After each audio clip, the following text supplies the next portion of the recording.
ขึ้นชื่อว่าสังขารทั้งหลายมีรูปสังขารนามสังขารคนสัตว์วัตถุธาตุทั้งหลายที่มีขึ้นมาในโลกนี้แล้วมีความไม่เที่ยงแท้แน่นอนทั้งนั้นจิตใจท่านทั้งหลายอย่าไปยึดมั่นถือมั่น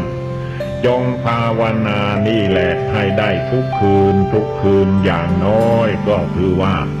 ก่อนที่จะหลับจะนอนนั่นแหละได้นั่งสมาธิภาวนาทุกคืนนั่งภาวนาคืนใดก็ให้จิตใจเย็นสบายเสียก่อนจึงค่อยหลับค่อยนอนก่อนจะหลับจะนอนก็กราบพระพุทธเจ้ากราบพระธรรมกราบพระสงฆ์ทำจิตใจของเราให้มีความเยือกเย็นสบายเสียก่อนจึงค่อยหลับค่อยนอนอันนี้เป็นข้อวัดปฏิบัติของอุบาสกอุบาสิกาพุทธบริษัททั้งหลายให้ถือว่าเป็นข้อวัดอันสำคัญในคืนหนึ่งก่อนที่จะผ่านพ้นไปให้เราได้ไหว้พระได้สวดมนต์ภาวนาได้ทำจิตใจให้มีความเยือกเย็นสบายเสียก่อนจึงค่อยหลับค่อยนอนเมื่อเราหลับนอนไปแล้วตื่นขึ้นมาเมื่อใดเวลาใดจะฝันร้ายก็อย่าไปเชื่อจะฝันดีก็อย่าไปหลงอันความฝันนั้นมันก็เป็นเพียงภาพนิมิตอันหนึ่งเท่านั้นฝันร้ายก็ไม่มีอะไรร้ายฝันได้ก็ไม่มีอะไรได้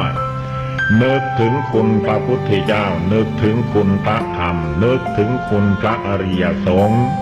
เมื่อเราระลึกถึงคุณพระอริยสงฆ์สาวกเจ้าทั้งหลายอยู่ความฝันร้ายความหลงไหลในอารมณ์ก็จะหายไปจิตใจของเราก็จะเข้าสู่สมาธิภาวนาพุทโธเป็นที่พึ่งพุทโธนี่นั่งเราก็นึกได้นอนอยู่ยังไม่หลับก็นึกได้เจริญอยู่เสมอให้จิตใจของเรามีความสงบระงับเยือกเย็นสบาย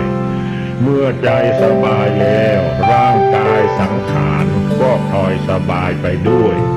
อะไรทุกอย่างถ้าจิตใจเราสงบตั้งมั่นเป็นสมาธิภาวนาคือเป็นบุญเป็นกุศลแล้วอะไรก็เป็นบุญกุศลทั้งนั้นด้วยเหตุนี้ให้ชาวเราพุทธบริษัท